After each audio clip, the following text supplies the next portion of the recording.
الحمد لله رب العالمين، والصلاة والسلام على سيد الأنبياء والمرسلين. أما بعد، فأعوذ بالله من الشيطان الرجيم. بسم الله الرحمن الرحيم.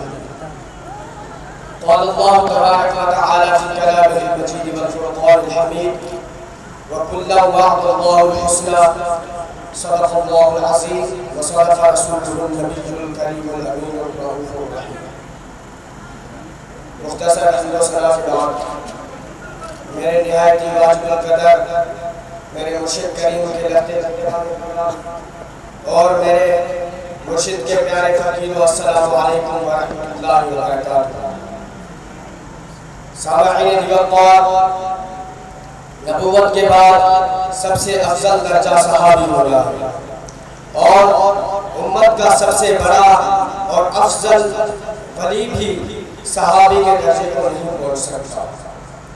حضور علیہ السلام نے فرمایا کہ خیر امتی قرنی ثم الذین یلونہم ثم الذین یلونہم، یعنی سب سے بہتر زمانہ میری امت میں سے میرا زمانہ ہے، اور پھر اس کے بعد والے ہیں، اور پھر اس کے بعد والے ہیں. ایک دوسری روایت میں فرماتے ہیں کہ اے لوگوں، تم میں سے اگر کوئی شخص احد پہاڑ جتنا سونا بھی خیرات میں خرچ کرے اور وہ میرے صحابہ کے ایک مد یا آدھا مد، یعنی کہ 1 کلو یا آدھے کلو کے برابر بھی نہیں ہو سکتا. سامعین دیوبند، حضرت داتا گنج بخش رحمۃ اللہ علیہ اپنے کتاب کشف الحجوم میں فرماتے ہیں کہ تمام صحابہ کرام درجہ صحابیت میں یکساں ہیں. در حقیقت ان کا زمانہ ہی خیر القرون تھا، اور اللہ تعالیٰ نے ان کو اپنے محبوب حضرت محمد مصطفیٰ صلی اللہ علیہ وسلم کی صحبت سے سرفراز فرمایا اور ان کے دلوں کو تمام عیبوں سے محفوظ رکھا تھا. سامعین دیوبند، بغیر کسی شک و شبہ کے، بغیر کسی سوچنے کے تمام صحابہ کرام جنتی ہیں. اس کا دلیل ہمیں قرآن مجید میں ملتا ہے، جیسے کہ میں نے ایک آیت تلاوت کری، اس سے اللہ تعالیٰ فرماتا ہے کہ وَكُلًّا وَعَدَ اللَّهُ الْحُسْنَى، یعنی میں ان سے حسنہ کا وعدہ فرماتا ہوں. حضرت جعفر محمد بن جریر طبری رحمۃ اللہ علیہ فرماتے ہیں کہ حسنہ سے مراد جنت ہے، اور حضرت علامہ غازی ثناء اللہ نقشبندی رحمۃ اللہ علیہ فرماتے ہیں کہ حسنہ سے مراد جنت ہے، اور ان صحابہ میں سے کسی کو بھی تان نہ کرو.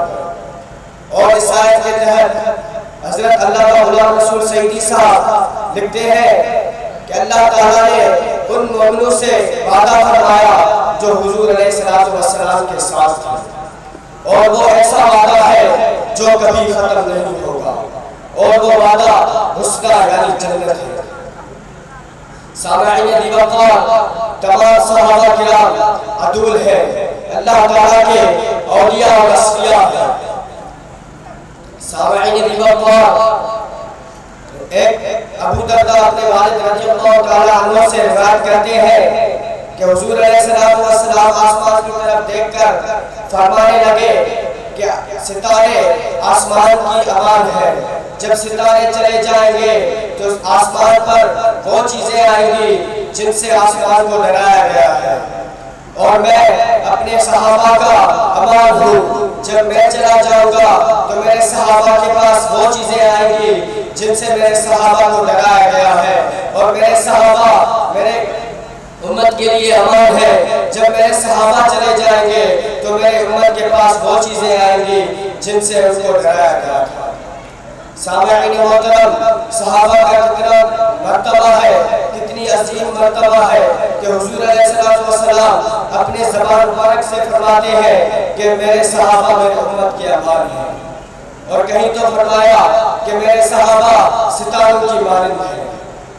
سامعین دیوبند، حضور علیہ السلام نے فرمایا کہ میرے صحابہ میں سے کوئی شخص جس علاقے میں فوت ہو جاتا ہے اور اس کی ادھر تدفین مبارک ہو جاتی ہے تو اس کو قیامت کے دن ان علاقے والوں کے لیے نور اور قائد بنا کر اٹھایا جائے گا۔ سامعین ریور کا رب کائنات سے دعا ہے کہ ہمیں صحابہ کرام کے نقش قدم اور اپنے مرشد کریم رحمت اللہ علیہ کے اور صاحب حضور جان رحمت اللہ علیہ کے نقش قدم پر چلنے اور ان کی پیروی کرنے کی توفیق عطا فرمائے۔ وما علیک الا البلاغ۔